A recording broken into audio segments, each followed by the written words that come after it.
کشا حاجت روا، وہ تو مولا کا معنی یہی کرتے ہیں نا کہ حضرت علی مولا ہے، مشکل کشا ہے یعنی. لیکن کبھی کبھی صحابہ نے حضرت علی کو ابو تراب تو کہا، ابو الحسن تو کہا، مولا علی کہا ہے، کہیں نعرہ مارا ہے؟ اگر ہے تو ہمیں دکھا دیں، ٹھیک ہے. جی، حضرت سیدنا علی المرتضیٰ کرم اللہ تعالی وجہہ الکریم کو مولا کہنا بالکل جائز ہے اور اس میں شرعاً کوئی حرج نہیں ہے.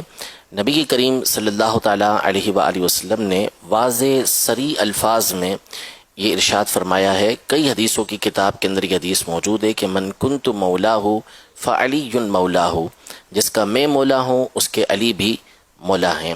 تو ظاہر ہے کہ جب ایک چیز جائز ہے تبھی نبی کریم صلی اللہ تعالیٰ علیہ وسلم نے اس کا اطلاق کرنے کا حکم ارشاد فرمایا ہے. طبرانی شریف کی حدیث مبارکہ ہے کہ ایک مرتبہ حضرت سیدنا علی المرتضیٰ کرم اللہ تعالیٰ وجہہ الکریم کسی مقام پر تشریف فرما تھے، تو ایک شخص یہ تشریف لے کر آئے اور حضرت علی رضی اللہ تعالیٰ عنہ کو یوں مخاطب کیا، یوں پکارا کہ یا مولایا، اے میرے مولا. تو پوچھا گیا وہاں جو افراد موجود تھے تابعین وغیرہ کہ یہ کون ہے، تو انہوں نے بتایا کہ یہ حضرت ابو ایوب انصاری رضی اللہ تعالیٰ عنہ ہیں. نبی کریم صلی اللہ علیہ وسلم کے میزبان وہ حضرت علی رضی اللہ تعالیٰ عنہ کو انہوں نے یا مولایا یعنی اے میرے مولا، جیسے ہم کہتے ہیں مولا علی، ایسے کہہ کے انہوں نے پکارا. اور پھر اس کے بعد انہوں نے یہ فرمایا کہ میں نے نبی کریم صلی اللہ علیہ وسلم کو یہ فرماتے ہوئے سنا ہے کہ من کنت مولاہ فعلی مولاہ، جس کا میں مولا ہوں اس کے علی مولا ہیں.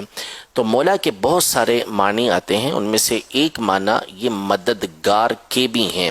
تو اس معنی کے لحاظ سے بھی حضرت علی رضی اللہ تعالیٰ عنہ کو اپنا مولا کہنے میں کوئی حرج نہیں ہے. ویسے تو مولا کہنے میں کوئی اصلاً مسئلہ نہیں ہے کہ ہم مسجد کے امام صاحب کو بھی مولانا کہہ رہے ہوتے ہیں، ایک داڑھی والا ہوتا ہے تو اس کو بھی مولانا کہہ رہے ہوتے ہیں. تو مولا علی اور مولانا کا معنی ایک ہی ہے، یعنی آپ مولانا کہیں یا مولا یا کہیں یا مولا علی کہیں، یہ سارے کے سارے مولا سے ہی نکلے ہیں. حضرت علی رضی اللہ تعالیٰ عنہ کی خصوصیت ہے کہ آپ ساری کائنات کے لیے یہ مولا مقرر کیے گئے، یعنی انبیاء کرام علیہ السلام کے علاوہ ہر ایک کے آپ مولا ہیں اور مختلف معنی کے اعتبار سے ہیں. تو مددگار کے اعتبار سے مولا کا ایک معنی یہ مددگار ہوتا ہے، اس اعتبار سے بھی کوئی مسئلہ نہیں. اس پر بھی قرآن کی بہت ساری آیات موجود ہیں. سورۃ التحریم کی 4 آیت جو ہے اس میں یہ ارشاد فرمایا فَإِنَّ اللَّهَ هُوَ مَوْلَاهُ وَجِبْرِيلُ وَصَالِحُ الْمُؤْمِنِينَ، کہ بے شک اللہ تبارک و تعالیٰ ان کا مولا ہے. نبی کریم صلی اللہ علیہ وسلم کا مولا سے مراد وہ حقیقی مولا، مددگار، آقا، یہ سب چیزیں اللہ کے لیے. وہ جبریل، اور جبریل جو ہیں وہ نبی کریم صلی اللہ علیہ وسلم کے مددگار ہیں اور نیک مومن اس کے بعد حضور علیہ السلام کے دین کی مدد کرنے والے ہیں. تو یہاں پر ہر ایک کے اوپر مولا کا اطلاق کیا گیا ہے. تو یعنی کہا گیا ہے مومنین کو بھی مولا کہا گیا، نبی جبریل امین علیہ السلام کو بھی مولا کہا گیا، اس کے علاوہ خود اللہ تبارک و تعالیٰ کے لیے بھی مولا کا لفظ ہے. تو مولا کہنے میں کوئی مسئلہ نہیں ہے. اصل میں بہت سے لوگوں کو اس طرح کے اشکالات ہوتے ہیں، وہ سمجھتے ہیں کہ جو لفظ اللہ تبارک و تعالیٰ کے لیے استعمال ایک مرتبہ ہو گیا ہے تو وہ اب کسی اور کے لیے استعمال نہیں ہو سکتا. تو ایسا نہیں ہے. اللہ تبارک و تعالیٰ کے بہت سارے نام ہیں کہ جو اس نے اپنے بندوں کو بھی عطا کیے ہیں اور بالخصوص نبی کریم صلی اللہ علیہ وسلم کو کثیر نام عطا کیے. امام یوسف بن اسماعیل نبہانی رحمۃ اللہ تعالی علیہ مشہور عاشق رسول ہیں، انہوں نے پوری کتاب اس موضوع پہ لکھی ہے اور اس میں 80 سے زیادہ وہ نام ذکر کیے ہیں نبی کریم صلی اللہ علیہ وسلم کے کہ جو اللہ تبارک و تعالیٰ کے بھی نام ہیں، اور وہی نام نبی کریم صلی اللہ تعالیٰ علیہ وسلم کو بھی عطا ہوئے. رؤوف و رحیم کون نہیں جانتا، اللہ تبارک و تعالیٰ کے مشہور و معروف نام ہیں.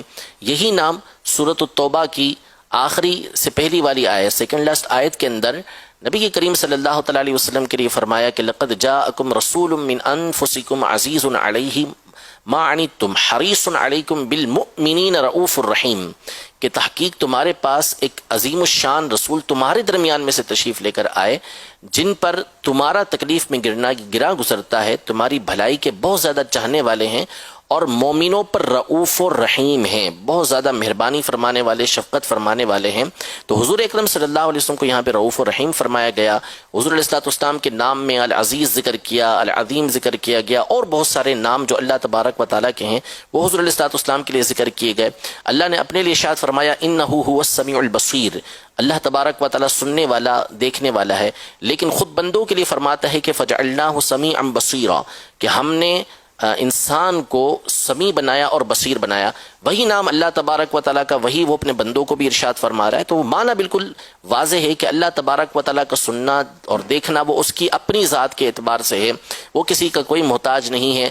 بندے اللہ تبارک و تعالیٰ کے محتاج، اللہ کی دی ہوئی سماعت کی قوت سے سنتے ہیں، دیکھنے کی قوت سے دیکھتے ہیں۔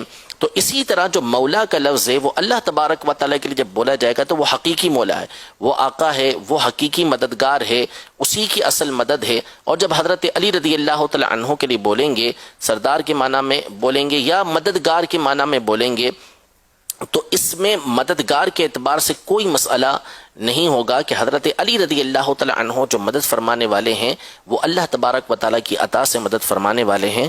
تو حضرت علی رضی اللہ تعالی عنہ کو مولا ہی کہا جائے گا۔ آپ مولائے کائنات ہیں، مولا مشکل کشا رضی اللہ تعالی عنہ ہیں۔ احادیث کی روشنی میں حضرت علی رضی اللہ تعالی عنہ کو مولا علی کہنے کا بالکل واضح جواز موجود ہے، بلکہ صحابہ کرام علیہم رضوان کا طریقہ کار رہا ہے، اور قرآن کی آیات سے بھی اس بات کا ثبوت ہے کہ مولا اگر مددگار کے معنی میں بھی ہو تو حضرت علی رضی اللہ تعالی عنہ کو مولا علی کہنے میں کوئی حرج نہیں ہے۔